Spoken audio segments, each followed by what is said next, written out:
Thank you for joining us late this evening. I'm Sarah Horbacewicz here with meteorologist Nathan Scott. Now, Nathan, it's been really hot, but today we saw a little bit of a cool down. Yeah, it was a little bit cooler out there today, but considering yesterday we were this high, and today we're like, it's not taste of fall just yet. Yeah. But yesterday we were in the pizza oven. It was an inferno. Today we were just outside. Still getting that hot air, but temperature 107 yesterday. Today's high 94. So officially, heat wave number 6 came to an end at Little Rock Airport because we did not reach 95 degrees. Temperatures out there right now, they're into the low 70s in North Arkansas, upper 70s, low 80s for the rest of us.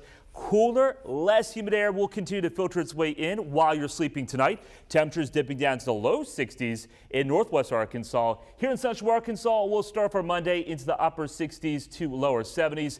And tomorrow's highs, many locations will not reach 90 degrees with a mixture of sun and clouds. So yes, this is going to be some heat relief. How long does it stick around? And also heat wave number 7. Yeah, I think that's on the way in my 7-day forecast, which is coming up later. And a heads up for some construction this week. Starting tomorrow in Jacksonville, there will be a detour off of Highway 67 between Main Street and Vandenberg. That will last until this Friday. Ramps between mile marker 19 and 25 on 67 and Cabot will be closed overnights. That'll be until Thursday morning. In a THV 11 update tonight, Arkansas Game and Fish are investigating a deadly boat accident on Greer's Ferry Lake. 2 boats crashed into each other around 1 p.m. today. 3 people were on each boat and 1 of them died. The commission is still looking into how and why the accident happened. Greer's Ferry Lake remained open after the crash.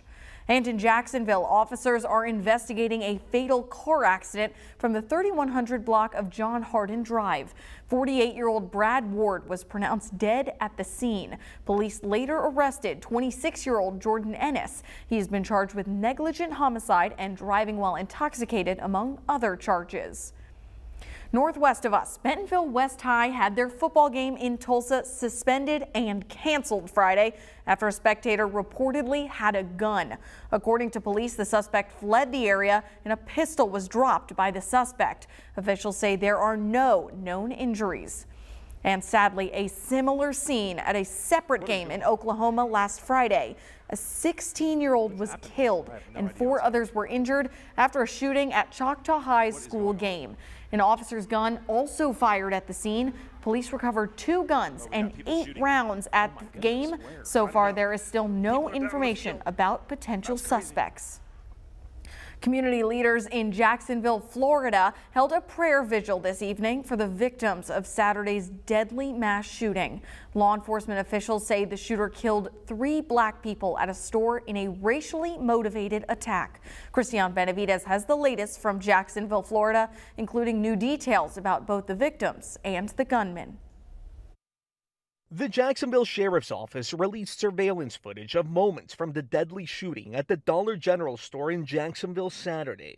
When you see him walk out on the sidewalk and he points that gun at that car, he fired 11 rounds at that car. The sheriff identified the gunman as 21-year-old Ryan Christopher Palmetter. Authorities say he carried out his attack in the predominantly black neighborhood, armed with a handgun and an AR-15 semi-automatic rifle painted with swastikas, and that he left behind racist writings at his family's home before taking his own life. His writings and his manifestos were the diary of a madman. Neighbors who lived near the shooter say they are shocked by the news. I really have goosebumps just thinking about it's right here in our neighborhood, the quiet little street. The sheriff identified the victims as 29-year-old Gerald Gallion, who was shot as he entered the store, 52-year-old Angela Carr, who was shot in her vehicle, and 19-year-old employee AJ Laguerre. The sheriff's department says the shooter purchased his guns legally and there were no red flags, even though he had been involuntarily committed for a mental health examination in 2017. The shooting took place close to Edward Waters University, a small historically black university. Be very sure. Sunday night, community leaders held a prayer vigil. Many are still searching for answers as they mourn the victims lost. Christian Benavides, CBS News, Jacksonville. The attack comes a day before the 63rd anniversary of what is known in Jacksonville, Florida as Axe Handle Saturday. That's when Ku Klux Klan members attacked black demonstrators who were protesting racial segregation laws. New tonight at 10, there was a deadly crash today involving U.S. Marines overseas. 3 were killed when their Osprey aircraft crashed on a remote island during joint military exercises. The aircraft was carrying at least 23 Americans. At least 3 people were killed, and helicopters airlifted 5 wounded Marines to a hospital. The military exercises, which were supposed to continue until September 7th, are now on pause for now as the crash investigation continues. Attorneys for former White House Chief of Staff Mark Meadows head to federal court in Georgia. Monday brings the first hearing in the Georgia state election interference case against former President Donald Trump and 18 co-defendants. Former Chief of Staff Mark Meadows, right there on your screen, is seeking to have his state case moved to federal court. All but 1 of the 19 co-defendants have been released. The former president faces a total of 91 felonies in 4 indictments. Trump's attorney today called this legal battle political. We're not concerned because we know the facts of the cases, which I can't get into, obviously, for privileged reasons. In the federal election interference case in D.C., a judge could set a trial date as soon as tomorrow. Prosecutors wanted to start in January of next year, but former President Donald Trump's team says it should wait until after the election.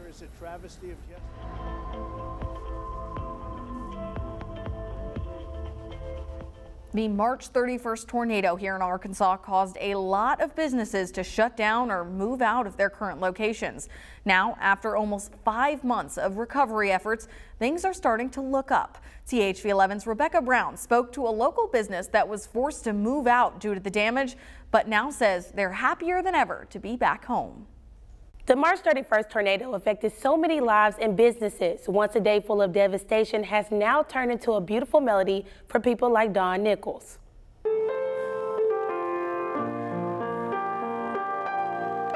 Music enhances life.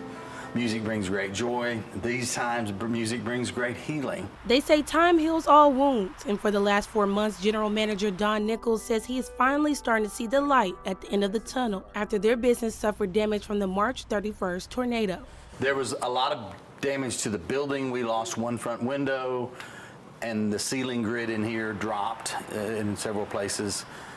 Our delivery truck was thrown out. We remain incredibly thankful that we didn't lose more lives than we did. Each chord and melody telling his story of how perseverance and patience led him back to the grand reopening of Little Rock Piano, which sounds like music to his ears.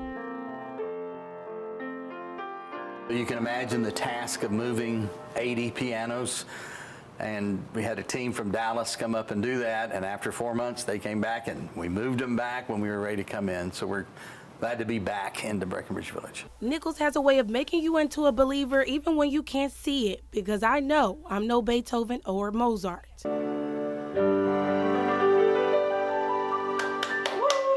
I find the person who says they can't play, and I set them down at a Yamaha technology field instrument, and anybody can play. Nichols says after people suffered during the tornado, he's seen firsthand how a piano can brighten up a room or someone's life. It is a way of escape to kind of get back to reality of something that exists and is eternal and has been around for hundreds and thousands of years, to be able to play. In Little Rock, Rebecca Brown, THV 11 News. Nichols says they're thankful to be back in Breckenridge Village to serve the community that has helped them so much.